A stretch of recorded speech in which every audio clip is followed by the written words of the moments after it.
Hello, good evening students. आज बहुत दिनों बाद मुलाकात हो रही है आप लोगों से यूट्यूब के थ्रू। क्या टाइम नहीं मिल रहा था यार, क्लासेस ज़्यादा हो गई थी, तो आज टाइम मिला तो सोचा आप लोगों के लिए एक न्यूटन्स लॉ ऑफ मोशन का एक अच्छा सा कॉन्सेप्ट लेके आता हूँ। देखिए, आज जिस कॉन्सेप्ट अपन बात करेंगे ना, वो न्यूटन्स लॉ ऑफ मोशन में है रॉकेट प्रपल्शन का कॉन्सेप्ट। ठीक है, तो देखते हैं रॉकेट प्रपल्शन के लिए हम कैसे डेरिवेशंस करते हैं। चलिए स्टार्ट करते हैं। देखो ध्यान से, मान लो कि एक रॉकेट है। सपोज करो ये रॉकेट है और ये इसका थ्रस्ट और ये हो गया आपका रॉकेट का head.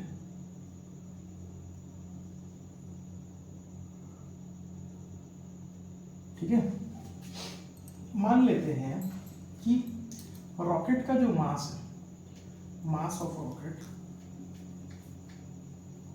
With fuel, mass of rocket with fuel किसी टाइम टी पे कितना है हमारा, m। कितना है, m। अच्छा, मान लेते हैं किसी इंस्टेंट, उसी इंस्टेंट टी पे जिस पे इसका मास m है, वहां पे इसकी जो वेलोसिटी होती है, जो इस रॉकेट की वेलोसिटी होती है, वो कितनी हो जाती है आपकी v। इस पॉइंट को हम मान लेते हैं हमारा इनिशियल पॉइंट। इस पॉइंट को हम मान लेते हैं हमारा इनिशियल पॉइंट। अब एक दूसरा टाइम इंटरवल लेते हैं जो कि t नहीं है, t प्लस सम डेल टी पे लेते हैं। तो देखिए t प्लस डेल टी पे जो मास होगा, देखिए mass of rocket plus fuel जो होगा, रॉकेट प्लस फ्यूल जो होगा, वो अब क्या हुआ होगा, कुछ m माइनस डेल m हो गया होगा। अब आप बोलोगे कि m माइनस डेल m क्यों? ये माइनस डेल m क्या है? ये माइनस डेल m कहां से आ रहा है? ये माइनस डेल m वो मास है। देखो इनिशियली जो यहाँ पे मास लिखा हुआ है, ये किसका किसका मास है? ये मास है रॉकेट का भी, और रॉकेट के साथ जो उसमें पेट्रोल भरा हुआ था, जो भी फ्यूल भरा हुआ था रॉकेट में। अब क्या होगा, जब रॉकेट टी टाइम से डेल टी टाइम तक ट्रेवल कर चुका होगा तो कुछ फ्यूल बर्न हुआ होगा। तो जो फ्यूल बर्न हो गया होगा उसका मास तो अब इस ओवरऑल मास में से हमको रिड्यूस करना पड़ेगा। तो अब जो टाइम, सपोज करो ये टाइम टी पे था और ये क्या है, time T plus del T का बात कर रहे हैं। Time T plus del T पे अब ये मास कम होकर कितना हो गया होगा, m माइनस डेल m हो चुका होगा। उसी इंस्टेंट पे वेलोसिटी कितनी हो जानी चाहिए रॉकेट की? वेलोसिटी कितनी हो जानी चाहिए रॉकेट की? वेलोसिटी हो जाएगी आपकी कुछ v plus del v। v plus del v, इसकी क्या हो जाएगी, एक वेलोसिटी हो जाएगी, किधर, अपवर्ड डायरेक्शन में। और क्या क्या चीजें हो रही होंगी, देखो जो फ्यूल है जो बर्न हो रहा है, जितना फ्यूल बर्न हो रहा है वो इजेक्ट आउट भी हो रहा होगा, नीचे की तरफ निकल रहा होगा। ठीक है, और वो एक थ्रस्ट क्रिएट कर रहा होगा जो कि वेलोसिटी को क्या करा रहा होगा, इंक्रीज करा रहा होगा। तो वो फ्यूल जो बाहर आ रहा है, अच्छा चलिए उस पर आते हैं। उसके पहले देखते हैं कि आप लोगों ने शायद law of conservation of linear momentum पढ़ा होगा।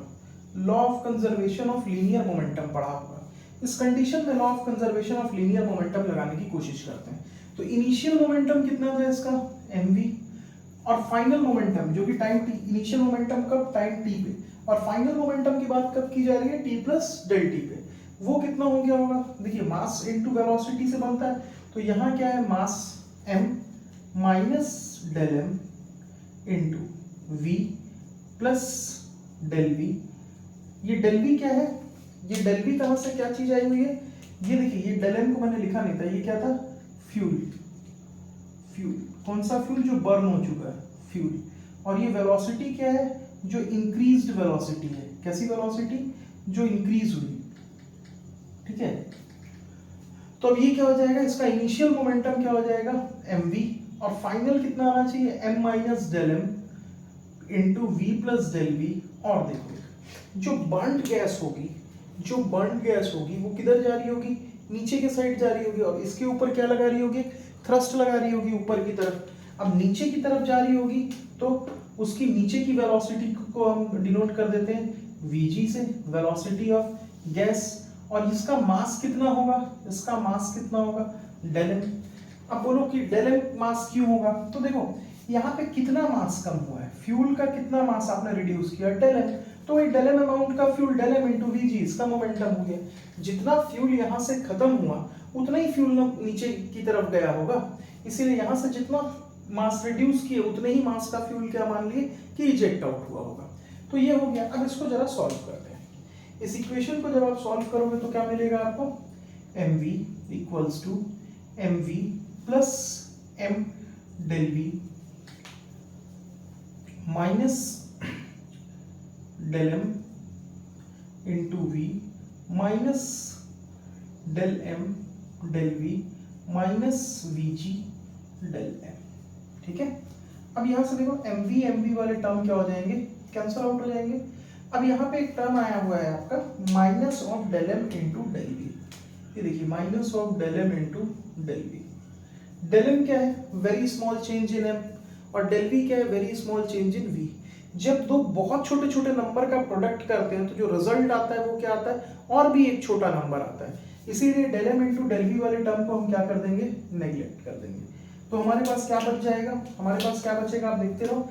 ये हो जाएगा 0 equals to m del v minus del m v minus vg del m। ठीक है, del m वाले टर्म को इधर लेके आता हूं तो क्या हो जाएगा, del m v minus plus vg del m equals to m del v। ठीक है, del m को कॉमन ले लेते हैं तो ये क्या बनेगा आपका v plus vg equals to m del v। ठीक है, तो del m की वैल्यू कितनी, del m equal into v plus vg equals to क्या आ गया आपका m del v। या तो ऐसे भी लिख सकते हो del m upon m into v plus vg equals to क्या आ जाएगा आपका del v। यहाँ तक हमने करके रख लिया। अब देखो vg जो थी, vg को मैं एक बार लिख भी देता हूँ कि ये vg है क्या। बेटा जो vg यहाँ पे आ रहा है ये क्या है, velocity of exhaust gas with respect to ground या फिर अर्थ ले लो, with respect to either ground ले लो या तो अर्थ ले लो। ठीक है, अब देखो इसके आगे क्या करना है अपने को, इसके आगे कैसे अप्रोच करें हम इस क्वेश्चन को, देखते रहना ना। मैं ये वाला पार्ट, इनिशियल वाला पार्ट थोड़ा सा रब कर देता हूँ।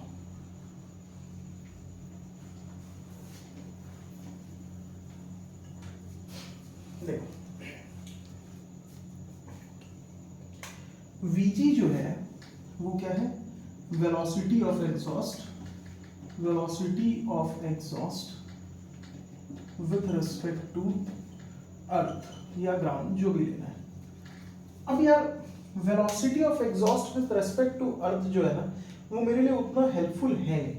मुझे क्या चाहिए, मुझे चाहिए velocity of exhaust gas with respect to rocket. मुझे चाहिए velocity of exhaust gas with respect to rocket. Velocity of exhaust gas with respect to rocket हम कैसे लिख सकते हैं, हम लिख देते हैं velocity of exhaust gas with respect to earth minus velocity of rocket with respect to earth। तो देखो ये क्या हो जाएगा, वेलोसिटी ऑफ एग्जॉस्ट गैस नीचे की तरफ जा रहा है इसलिए minus of vg minus velocity of rocket with respect to earth, तो ये हो जाएगा आपका v। कॉमन ले लेंगे तो कितना आ जाएगा, vg प्लस v। अब देखो तो VGR की वैल्यू हमको कितनी मिली, VGR की वैल्यू कितनी मिली हमको, minus of VG plus V। अब देखिए यहां से ये VG प्लस V और यहां पर भी हमारे पास क्या है VG प्लस V। इस वैल्यू को मैं उठा के वहां पुट कर देता हूं, इस वैल्यू को मैं उठा करके वहां पुट कर दूंगा तो मेरा क्या आ जाएगा, del m upon m minus of VGR is equals to del V, is equals to क्या आ जाएगा, डेल V। अब मैं उस साइड वाले को थोड़ा सा इरेज करूंगा तो देखिए क्या होगा, देखिए माइनस, देखिए कितना जाएगा आपका minus of VGR del m by m into del V by v। तो इसको ऐसे करते हैं हम, देखते जाओ, minus of we ji are del M by m equals to del v. इसकी इनिशियल कंडीशंस भी डिफाइन कर लेते हैं। सपोज करिए कि इनिशियल मास जो था, अब यहाँ पे हम इनिशियल कंडीशन इसके डिफाइन करते हैं। मान लेते हैं कि इनिशियल मास जो था वो कितना था, एम नॉट। फाइनल मास जहाँ पे हम कैलकुलेशन कर रहे हैं वो कितना है, मान लेते हैं एम। इनिशियल वेलोसिटी को हम मान लेते हैं कितनी थी, इनिशियल वेलोसिटी को हम मान लेते हैं कितना है, वी नॉट। और जहाँ पे हम कैलकुलेशंस कर रहे हैं वहाँ पे वेलोसिटी कितनी हो जाएगी इसकी, वहाँ पे इसकी वेलोसिटी को ले लेते हैं v। ठीक है, अब देखो, अगर मैं दोनों साइड इंटीग्रेट करूं, जो कि del v equals to minus of we ji are del M upon m, अगर मैं दोनों साइड को इंटीग्रेट करता हूं विथ प्रॉपर लिमिट्स, तो at time t equals to 0 ले लेते हैं अगर, तो मास कितना है मेरा m naught, at time t equals to t mass कितना हो जा रहा है मेरा m। वैसे ही at time t equals to 0 मेरी वेलोसिटी कितनी थी v नॉट, और at time t equals to t मेरी वेलोसिटी कितनी हो गई है v। अब देखो बच्चे, ये जो vgr वाली वैल्यू है क्या है, velocity of escape gas with respect to rocket. ये कांस्टेंट वैल्यू होगी। जब रॉकेट बहुत हाई स्पीड से फ्लाई करने लगेगा तो उस टाइम पे ये जो रेट होगा velocity of exhaust gas with respect to rocket, ये ऑलमोस्ट एक कांस्टेंट क्वांटिटी आएगी। और कांस्टेंट क्वांटिटी हर समय क्या होती है, इंटीग्रेशन से बाहर आ जाती है। तो कैसा हो जाएगा ये, देखो, तो v का डेल v का इंटीग्रेशन कितना हो जाएगा, v with in the limits, अच्छा यहाँ पर ये देखिए ये गलत था ना, ये थोड़ा सा उल्टा लिख दिया हम लोगों ने। डेल v कहाँ से कहाँ तक होगा, v नॉट से लेकर के v तक, और यहाँ पर m कहाँ से कहाँ तक वैरी करेगा, ये करेगा m नॉट से लेकर के m तक। तो इसकी लिमिट क्या हो जाएगी आपकी, v नॉट से लेकर के v तक equals to minus of vgr, constant होने के कारण आ जाएगा आपका बाहर, और integration within the limits m naught to m किसकी करेंगे हम, डेल m अपॉन m की। डेल m अपॉन m का इंटीग्रेशन अगर आप लोग को पता हो तो कितना होता है, log to the base e, और कितना हो जाएगा m। तो v नॉट का क्या हो जाएगा, upper limit minus lower limit equals to minus of vgr log to the base e, del m upon m का इंटीग्रेशन हो जाएगा log e m। और इसकी लिमिट क्या रखेंगे हम, वो भी इसकी लिमिट क्या होगी आपकी, m नॉट से लेकर के m तक, कितनी हो जाएगी, log to the base e limit m naught से लेकर के, पूरे में लिमिट लगा लीजिए, m नॉट से लेकर के कहां तक, m तक। मैं इधर से क्लियर करता हूं थोड़ा सा और आगे कंटिन्यू करते हैं, देखते जाओ। अब ये कितना हो जाएगा, v minus v naught equals to minus of we ji r, upper limit put करते हैं, तो अपर लिमिट कितनी है हमारी, log to the base e m minus log to the base e m naught, v minus v naught. अब मैं इसको minus को अंदर मल्टीप्लाई करके लिखता हूं, ln m not plus ln, minus अंदर गया तो ये वाला टर्म माइनस में ln m, ठीक है, इनटू vgr।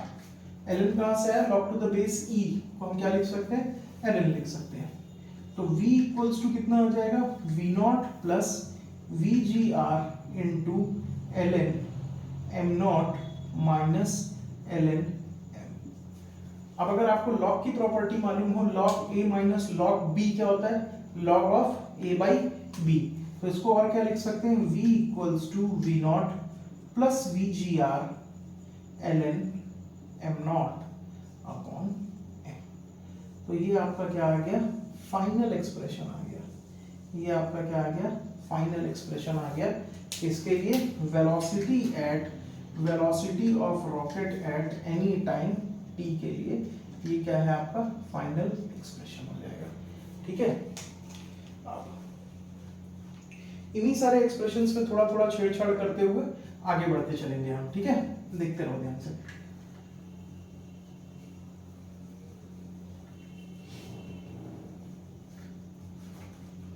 तो फाइनल एक्सप्रेशन कितना है आपका, v equals to v naught plus v ji r l n m naught upon M.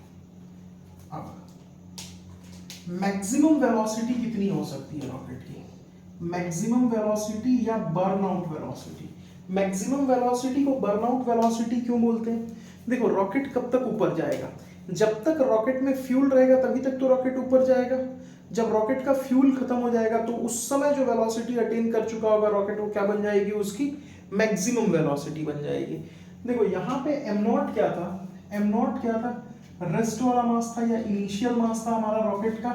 जब क्या था, इसमें रॉकेट भी था और फ्यूल भी था। रॉकेट का मास भी इंक्लूडेड था और फ्यूल का मास भी इंक्लूडेड था। अब देखो वी नॉट तो ऐसे ही रहेगा, वी जी आर भी ऐसे का ऐसे ही रहेगा, एल एन को भी ऐसे ही रखो, रेस्ट मास जो है वो भी ऐसे ही रहेगा या इनिशियल मास। अब मास एट टाइम टी, ये वाली वैल्यू क्या होगी? मैं कह रहा हूं कि मैक्सिमम वेलोसिटी या बर्नआउट वेलोसिटी तब रीच होगी जब रॉकेट के अंदर का पूरा फ्यूल क्या हो गया रहेगा? बर्न आउट हो गया रहेगा। तो रॉकेट में बचेगा किसका मास? सिर्फ रॉकेट का, क्योंकि जितना भी उसके अंदर पेट्रोल था वो सब क्या हो चुका है? जल चुका है। तो सिर्फ किसका मास बचेगा? रॉकेट का मास बचेगा।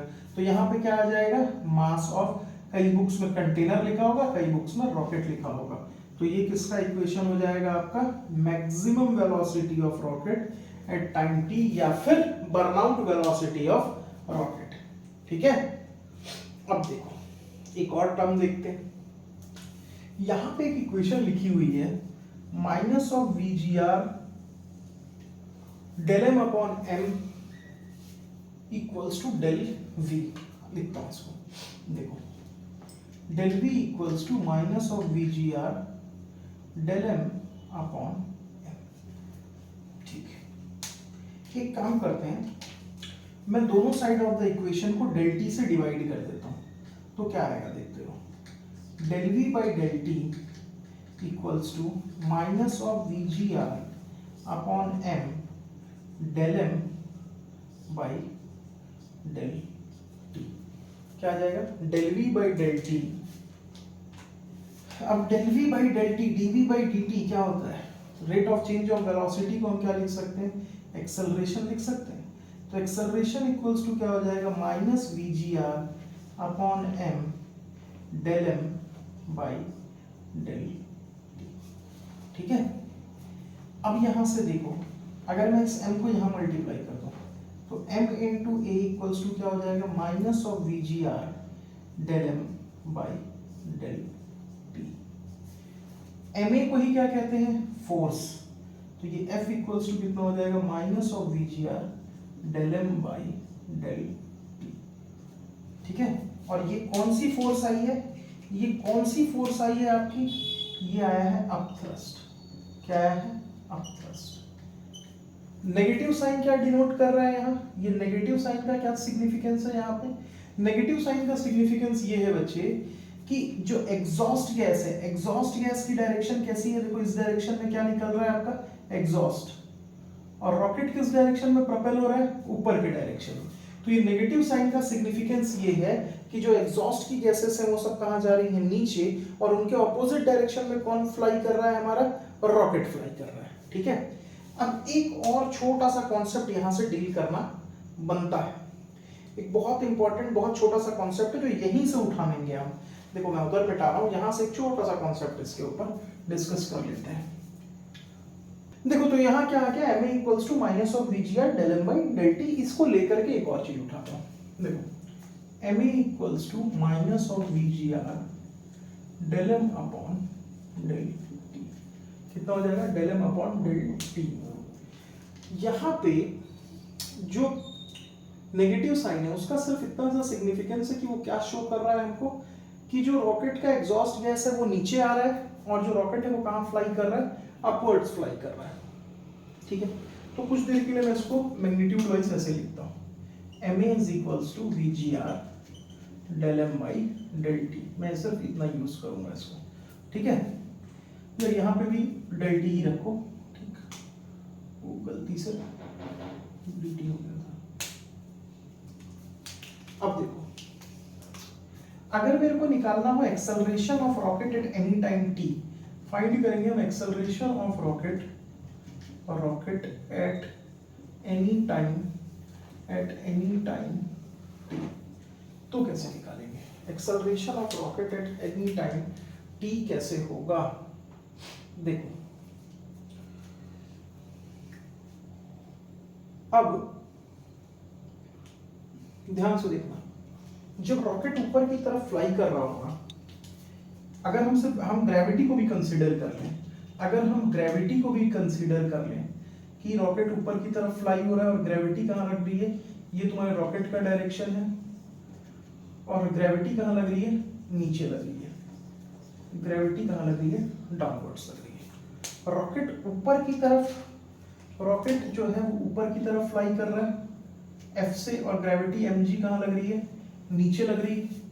मतलब रिजल्टेंट फोर्स कहाँ लग रही होगी, एफ रिजल्टेंट कहाँ लग रही होगी, एफ माइनस mg में। कहाँ लग रही होगी, एफ माइनस mg में।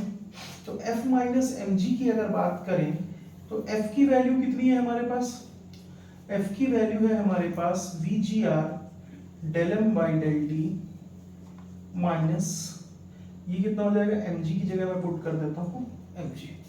ठीक है, देखते रहो, सिंपल कॉन्सेप्ट है। एक बार आप पूरा पॉज करके फिर से प्ले करोगे तो क्रिस्टल क्लियर हो जाएगा आपको कॉन्सेप्ट, देखते रहो। अब क्या हो जाएगा, इसको लिख सकते हैं mass into acceleration equals to VGR del M by del T minus del M by del T minus mg। अब अगर मेरे को एक्सेलरेशन निकालना है at any time t, acceleration at any time t अगर फाइंड आउट करना है तो देखो, अगर acceleration at any time t है तो उस टाइम के मास पे डिस्कस करते हैं, देखते जाना मास कितना होगा। ध्यान से देखोगे, अगर इनिशियल मास जो है वो m0 है, सपोज करो इनिशियल मास कितना है, m0 है, ठीक। और किस रेट से मास रिड्यूस हो रहा है, किस रेट से हो रहा है मास, तो जिस रेट से, देखो टोटल मास m0 जो कि फ्यूल का भी मास था और रॉकेट का भी मास था, इसको लेकर के रॉकेट ऊपर जा रहा है, लेकिन जैसे जैसे रॉकेट ऊपर जा रहा है उसका मास रिड्यूस हो रहा है। किस रेट से रिड्यूस हो रहा है, जिस रेट से फ्यूल बर्न हो रहा है, क्योंकि जैसे जैसे पेट्रोल बर्न होते जाएगा पेट्रोल वाला मास क्या होता जाएगा, कम होता जाएगा। रॉकेट का मास तो फिक्स्ड है, सपोज करो रॉकेट 10,000 किलो का था और उसके अंदर 1000 किलो का पेट्रोल था, तो टोटल मास कितना हो गया रॉकेट का, 11,000। 10,000 तो रॉकेट का मास है, लेकिन 1,000 किसका मास है, 1000 किसका मास है, फ्यूल का। अब जैसे जैसे रॉकेट ऊपर जाएगा ये फ्यूल कम होते लगेगा कि नहीं लगेगा। जब आप गाड़ी चलाते हो, गाड़ी में मान लीजिए आपने पेट्रोल फुल करवाया और गाड़ी चलाना चालू किया, तो गाड़ी का मास 100 kg, पेट्रोल हुआ उसमें 10 kg का। लीटर और केजी में अभी कंफ्यूज मत करिएगा ना। मान लीजिए पेट्रोल हुआ उसमें 10 kg का, तो टोटल मास कितना हो गया गाड़ी का, 110 kg। अब गाड़ी तो 100 kg की ही रहेगी, लेकिन जो 10 kg आपने पेट्रोल भरवाया है, जब आप गाड़ी चलाएंगे तो धीरे धीरे ये पेट्रोल कम होगा कि नहीं होगा, होगा ना। तो वैसे ही जब ये रॉकेट फ्लाई करेगा तो धीरे धीरे इसका जो फ्यूल वाला मास था वो कम होगा कि नहीं होगा, कम होगा। और फ्यूल का मास किस रेट से कम हो रहा है, फ्यूल का मास किस रेट से कम हो रहा है, तो वो हो रहा है del M by del T से। किस रेट से कम हो रहा है, del M by del T से। कितने देर तक कम होगा, कितने देर तक कम होगा, तो जितने टाइम पे हम इसको चेक कर रहे हैं। तो रेस्ट अब कितना, रिमेनिंग मास कितना होगा, remaining mass at time T, remaining mass at time T, देखिए ये इनिशियल मास है m0, remaining mass at time T, ये del M by del T कौन सा फैक्टर है, del M by del T कौन सा फैक्टर है, ये है rate of burning of exhaust gas, burning of exhaust gas, ठीक है, इनटू जितने टाइम तक एग्जॉस्ट गैस बर्न हुआ उतना मास कम हो जाएगा। तो remaining mass at time T कितना हो जाएगा, टोटल मास था m0, उसमें से कितना मास कम हो गया, del M by del T into T. ये मास क्या हो गया, ये हो जाएगा mass at any point of time T, जिसमें से ये कौन सा मास है, ये कौन सा मास है, ये वो मास है जो टी टाइम में क्या हो गया है, बर्न आउट हो गया। क्या हो गया, बर्न आउट। जो टी टाइम में क्या हो गया, बर्न आउट हो गया। ठीक है, तो अब आगे बढ़िए इसी कॉन्सेप्ट को लेकर के। थोड़ा इधर मिटाता हूँ, यहाँ लिखते हैं, वो वाला लिखने देते हैं। तो देखिए अब एक्सेलरेशन अगर यहाँ से निकालना है इस इक्वेशन से, तो क्या आ जाएगा, acceleration is equals to VGR। अच्छा नहीं, एक्सेलरेशन से पहले एक और कॉन्सेप्ट, नहीं तो कंफ्यूज हो जाओगे ना अगर मैं कर दूंगा डायरेक्टली। तो बेटा ये जो फैक्टर है mg, यहाँ पे जो फैक्टर mg लिखा था, ये जो यहाँ पर आ गया क्या, mg, और ये सारी चीजें एट टाइम t हो रही हैं। ठीक, देखो इनिशियली अगर किसी का मास, इस रॉकेट की बात करते हैं, इनिशियली इसका मास m0 था, तो इसके ऊपर ग्रेविटेशनल फोर्स कितनी लग रही होगी, m0 इंटू जी। लेकिन टाइम t पे इसका मास कितना है, m0 है क्या, नहीं, टाइम t पे इसका कुछ डिफरेंट मास है, तो ग्रेविटेशनल फोर्स कितनी लग रही होगी, 9.8 मीटर पर second square into that mass. पहले कितना था आपका, पहले मान लीजिए m0 मास था, तो ग्रेविटेशनल फोर्स कितनी लग रही थी, 9.8 मीटर पर second square into rest mass. अब मास चेंज होके कुछ और हो गया है, तो ग्रेविटेशनल फोर्स कितनी लग रही होगी, 9.8 मीटर पर second square into that mass. ठीक है, तो ये जो ग्रेविटी के साथ वाला टर्म है, यहाँ जो मास होगा वो कौन सा होगा, mt ऑफ g। कौन सा मास होगा, mt ऑफ g, ना कि mg। अब देखो इस हिसाब से अगर मैं acceleration at any time t लिखूं तो कितना हो जाएगा, VGR divided by m of t into del m by del t minus mtg divided by mt। ठीक है, यहाँ से mt और mt वाला टर्म क्या हो जाएगा, कैंसल हो जाएगा, और VGR तो VGR रहेगा। मास एट टाइम t कितना आया है आपका, देखिए कितना आ जाएगा, m0 minus del m upon del t into t into del m upon del t minus g। तो ये किसकी वैल्यू आ जाएगी, पूरी की पूरी आपकी एक्सेलरेशन की। ये इसकी वैल्यू निकल के आ जाएगी यहाँ से आपकी, ये acceleration at any time t। Clearly यहाँ लिख देता हूँ, तो acceleration at any time t कितना आ गया हमारा, acceleration at any time t कितना आ गया, VGR divided by m0 minus del m by del t into t, और यहाँ पे माइनस ऑफ g, और यहाँ पे क्या पहले से मल्टीप्लाइड था, del m by del t। Hopefully आपको ये सारे फैक्टर्स क्या हो गए होंगे, अब क्लियर हो गए होंगे। होपफुली ये सारी चीजें आपको क्या हो गई होंगी, क्लियर हो गई होंगी। अब नेक्स्ट कौन सा टॉपिक या कौन सा वाला कॉन्सेप्ट आप चाहते हो मैं इस चैप्टर का आपको समझाऊं, वो कमेंट सेक्शन में जरूर लिख देना। Thank you.